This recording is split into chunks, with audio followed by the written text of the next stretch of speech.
मुख्यमंत्री आमर मुख्य अतिथि भाव ये यज्ञ को परिचालना करुचंती बा तांकर मुख्य आतिथ्य रही आ समग्र कर्ता माने आमर मुख्य परिचालक आमर केन्दुझरवासी हेले मुख्य परिचालक आमे इथिरे निमित्त मात्र कार्यक्रम आमर 8 तारिख रु कार्यक्रम आरंभ हो 12 तारिख पर्यंत चलिबो।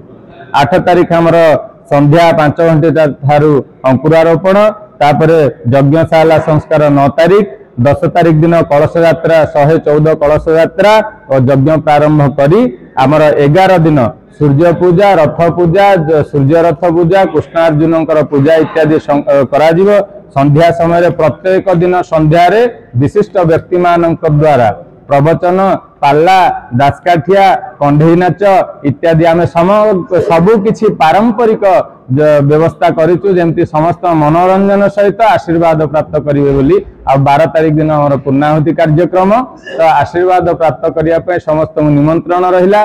समग्र ओडिशावासी को केन्दुझरवासी को प्रत्येक दिन सकाळ 7 घंटे ठारू रात्र 9 घंटिका पर्यंत आसी एठी भगवान आशीर्वाद प्राप्त करिवे भगवान सानिध्य रे रहिवे। जय जगन्नाथ जय मातृशक्ति।